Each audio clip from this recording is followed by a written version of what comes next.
کہ ایسا کوئی ہو سکتا ہے، یعنی گویا کہ اس کی مثال سورہ اخلاص میں ہے، وہ کیا؟ وَلَمْ يَكُنْ لَهُ كُفُوًا أَحَدٌ، یہاں برابری مراد ہے۔ ہم سر کوئی ہے، تم دیکھتے ہو کوئی ہم سری رکھنے والا، یہ مراد ہے۔ سمجھ آئی میری بات آپ؟ تو گویا کہ اللہ سبحانہ وتعالیٰ کے جتنے نام ہیں وہ صفات کاملہ کو متضمن ہیں، صفات کاملہ کو متضمن ہیں۔ جتنی بھی صفات ہیں اللہ سبحانہ وتعالیٰ کے ناموں میں وہ شامل ہیں۔ تو تیسری مثال انہوں نے دی، الرحمن اسم من اسماء اللہ تعالی متضمنۃ للرحمہ الکاملہ، یہ رحمت کامل کو متضمن ہے یہ نام۔ التی قال عنہا رسول اللہ صلی اللہ علیہ وسلم للہ ارحم بعبادہ من ہذہ بولدہا۔ یہ اصل میں وہ مشہور واقعہ سیدنا عمر بن خطاب بیان کرتے ہیں کہ ایک جنگ کے دوران کچھ قیدی پکڑے گئے، اس میں ایک عورت بھی تھی جس کا بچہ جنگ کے دوران یعنی کہیں کھو گیا، تو اس کے پستانوں سے دودھ بھی بہہ رہا تھا، اور وہ کہیں قیدیوں میں بچہ دیکھتی اس کو گلے سے لگا لیتی۔ تو سیدنا اللہ کے رسول صلی اللہ علیہ وسلم اس موقع پر فرمایا تھا کہ اگر اس ماں کو اس کا اصل بچہ مل جائے تو کیا یہ آگ میں پھینکے گی؟ کہا کہ اللہ کے رسول اگر یہ قدرت رکھے گی تو کبھی بھی ایسا نہیں کر سکتے۔ تو اللہ کے رسول نے اس وقت فرمایا تھا اللہ ارحم بعبادہ من ہذہ بولدہا، اللہ سبحانہ وتعالیٰ اس ماں کا اپنے بچے کی بنسبت جو اس کی رحمت دلی تم دیکھ رہے ہو، اس سے کہیں زیادہ اللہ سبحانہ وتعالیٰ رحم کرنے والا ہے اپنے بندوں پر۔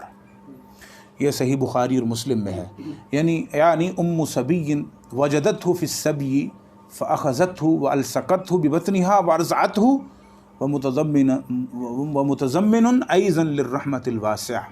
ایک تو کامل رحمت کو دلالت کرتا ہے اور ایک وسیع رحمت کو دلالت کرتی ہے یہ نام۔ یا الرحمن میں وسعت رحمت بھی ہے اور کمال رحمت بھی ہے، اس لیے الرحمن، ٹھیک ہے۔ الذی قال اللہ تعالی عنہا ورحمتی وسعت کل شیء، میری رحمت ہر چیز کو گھیرے ہوئے ہے۔ وقال عن دعاء الملائکۃ للمؤمنین ربنا وسعت کل شیء رحمتا وعلما۔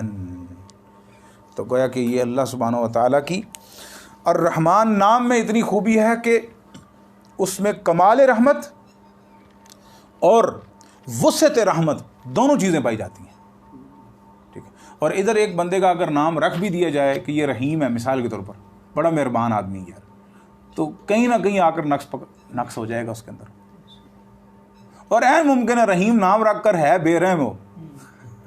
کئی لوگ شفیق نام ہوتا ہے نا، ہوتے شفقت نام کی دور دور سے قریب سے ان سے نہیں بھٹکتی، نام شفیق ہوتا ہے، ٹھیک ہے۔ تو یعنی یہ مخلوق کا حال ہے، لیکن اللہ سبحانہ وتعالیٰ کے جتنے نام ہیں، اللہ سبحانہ وتعالیٰ ان ناموں میں کمال صفات کا حامل ہے۔ اچھا، رحمت کے متعلق میں بتا دوں، رحمت دو طرح کی اللہ تعالیٰ کی، ایک اللہ کی رحمت صفت ہے، ایک اللہ کی رحمت مخلوق ہے۔ یہ بہت اہم مسئلہ ہے، بعض لوگ اس کو خیال نہیں کرتے۔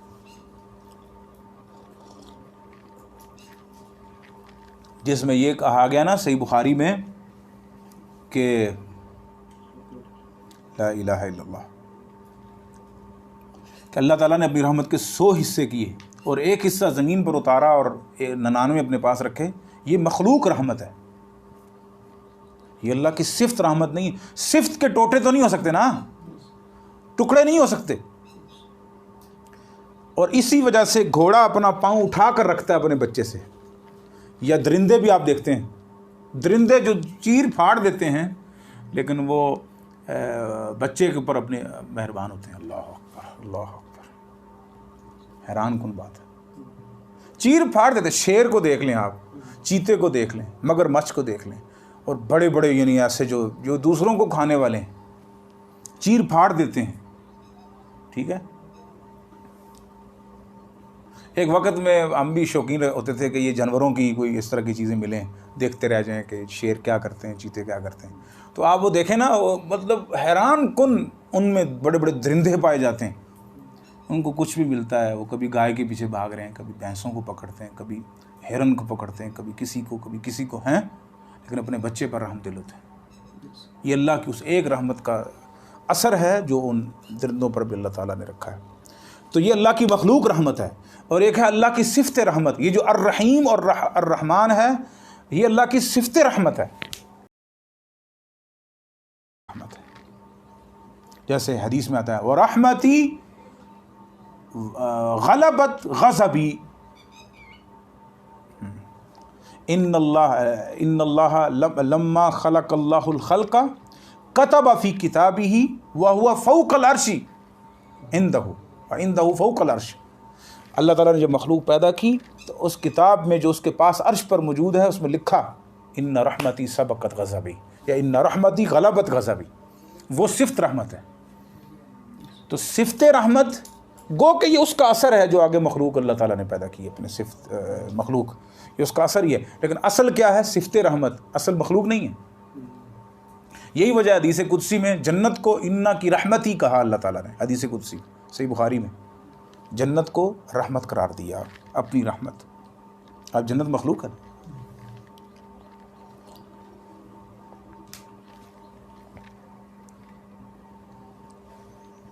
والحسن فی اسماء اللہ تعالی یکون باعتبار کل اسم علی انفرادہ ویکون باعتبار جمعہ علی غیرہ فیحصل بجمع الاسم الی الآخر کمال فوق کمال۔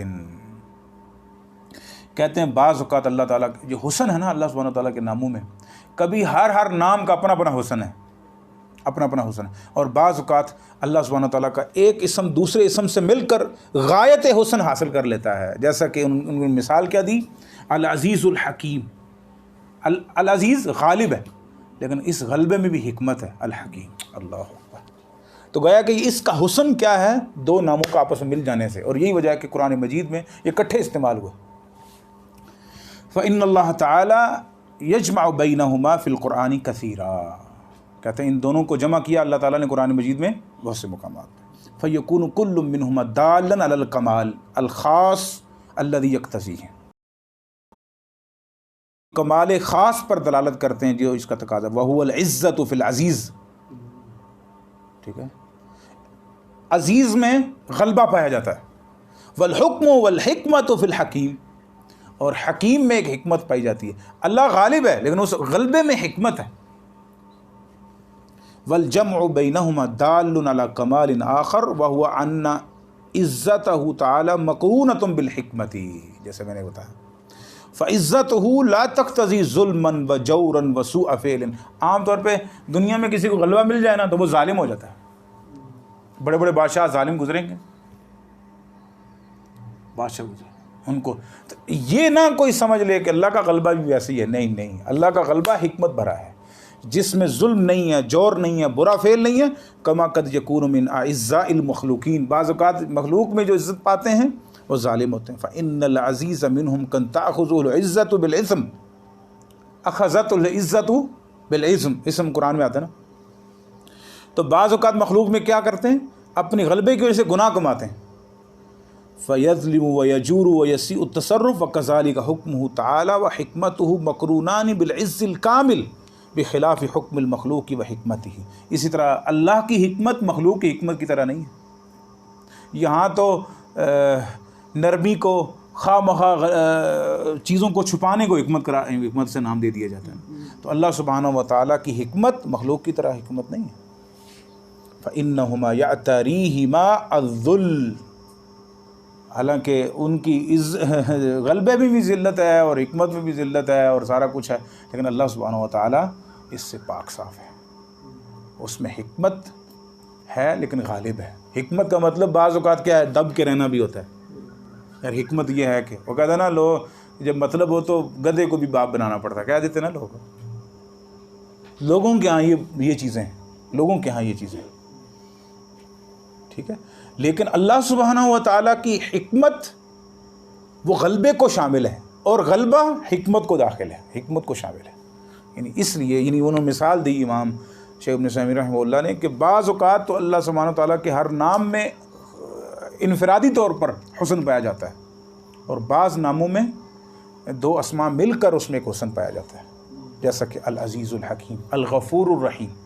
کہتے ہیں غفور جو ہے، غفور غفر یا مغفر اس ٹوپی کو کہتے ہیں، یا اس جو فوجی یا مجاہد جب میدان جہاد میں ہوتا ہے تو سر پر باندھتا ہے تاکہ کسی حملے سے بچا جا سکے، مغفر اس ٹوپی کو۔ تو غفرہ کا معنی ہوتا ہے ڈھانپ دینا۔ اللہ سبحانہ و تعالیٰ کی صفت یہ ہے کہ گناہوں کو ڈھانپتا ہے۔ الرحیم، پھر مہربان ہو کے معاف کر دیتا ہے۔ اللہ اللہ، یہ اللہ سبحانہ و تعالیٰ کی یہ آپ دیکھیں قرآن مجید میں یہ دونوں نام اکٹھے استعمال ہوئے قرآن مجید، ٹھیک ہے۔ تو غفور بمعنی معاف کرنے کے بھی آتا ہے، لیکن اصل معنی اس کا کیا ہے؟ ڈھانپ دینا۔ مغفر اس ٹوپی کو میں نے جیسے بتایا، جیسے جو سر کو ڈھانپ دینے والی ہوتی ہے اور محفوظ خول ہوتا ہے، وہ ایسے اللہ سبحانہ و تعالیٰ کی مہربانی ہے۔ یقین جانیں ہمارے گناہ، ہمارے مخلوق کے گناہ ایک دوسرے کے سامنے ظاہر ہو جائیں تو باپ بیٹا ایک دوسرے کا منہ نہ دیکھ سکے، ایسا ہے کہ نہیں؟ اللہ المستعان۔ یہ اللہ کی اتنی بڑی مہربانی ہے کہ ہمارے گناہوں پر پردہ ڈال دیا اس نے۔ یہ اللہ کی مہربانی ہے، اللہ کی یہ اتنی بڑی مہربانی ہے۔ یہی وجہ ہے کہ وہ شخص انتہائی برا ہے۔ صحیح بخاری میں اللہ کے رسول نے فرمایا ان من اشر الناس منزلۃ یوم القیامت، قیامت کے دن سب سے بدترین منزلت کے اعتبار سے وہ شخص ہوگا جو میاں اور بیوی آپس میں رات تعلق قائم کیا، اور جب صبح ہوئی تو ہے تو وہ جائز عمل تھا ان کے لیے، دونوں کے لیے، لیکن معاشرہ اس سے گندگی اور معاشرے میں زناکاری، بدکاری، فحاشی اس سے پھیلنا تھی۔ اللہ کے رسول وہ اپنی سہیلیوں کو جا کر بتاتی ہے اور یہ اپنے دوستوں کو جا کر ذکر کرتا ہے۔ اللہ کے رسول نے فرمایا قیامت کی بری منزلت میں یہ ہوگا۔ کیوں کہ انہوں نے گویا کہ اللہ تعالیٰ کی وہ جو ایک ڈھانپنے کی صفت تھی نا، پردے داری کی، اس کو تار تار کیا ہے۔ یہی وجہ ہے کہ حدیث کے الفاظ ہیں صحیح بخاری میں کل امتی معافن الا المجاہرین، میری ساری امت معاف ہو جائے گی سوائے جو جہرن، ظاہرن اور کھلے عام گناہ کرتے ہیں، کھلے عام گناہ کرتے ہیں۔ انہوں نے، یہ ظالم ہے، اللہ تعالیٰ نے اس کے، اور وہ بھی جہرن گناہ کرنے والوں میں سے آئے گا جو رات کو گناہ کرتا ہے اور صبح دوستوں میں ذکر کرتا ہے جا کر میں نے رات یوں کیا، میں نے رات یوں کیا۔ اللہ نے اس پر پردہ ڈالا اور یہ اپنے گواہ اکٹھے کر رہا ہے۔ اپنے گناہوں کو ذکر نہیں کرنا چاہیے، وہ بڑا، ہاں یہ الگ بات ہے کہ سلف صالحین جیسے صحابہ کرام رضوان اللہ علیہ اجمعین جب مسلمان ہو گئے تو اپنی جاہلیت کی باتوں کو، کبھی مسجد میں بیٹھتے گپ شپ لگاتے تو جاہلیت کی باتوں کو ایک دوسرے کو سنا کر تو خوش گپیاں لگاتے، وہ ایک الگ مرحلہ ہے، وہ ایک الگ چیز ہے، کیونکہ اب وہ چھوڑ چکے ہیں۔ جاہلیت میں ہم یوں کرتے تھے، فلاں بت کے آگے یوں ہوتا تھا، فلاں کے اندر یہ ہوتا تھا، ہم یوں کرتے تھے، تو وہ خوش گپیاں لگاتے تو وہ تو ایک بالکل الگ مرحلہ ہے۔ ایک واقعتاً گناہ جو اللہ نے آپ پر پردہ ڈالا، آپ اس کے لیے گواہ اکٹھے کر رہے ہیں۔ جس کو آپ نے بتا دیا وہ قیامت کے دن آپ کے لیے گواہ بن گیا، کہ وہ بتائے گا کہ یا اللہ اس نے مجھے خود ذکر کیا تھا۔ تو آپ اپنے گناہ کیوں ذکر کرتے ہیں؟ گناہوں کو ذکر کرنا یہ کوئی سمجھداری کا سودا تو نہیں ہے۔ تو بہرحال الغفور الرحیم یہ بھی اسی مثال میں سے تحت آئے گی، الغفور الرحیم، العزیز الحکیم، ٹھیک ہے۔ اور بھی اس طرح کی مثالیں قرآن مجید میں موجود ہیں، جس طرح مثال کے طور پر وَتَوَكَّلْ عَلَى الْحَيِّ الَّذِي لَا يَمُوتُ، یعنی یہ ساتھ اس کو ذکر کیا مزید اس کو ظاہر کرنے کے لیے، یہ بھی ایسا ہو جاتا ہے۔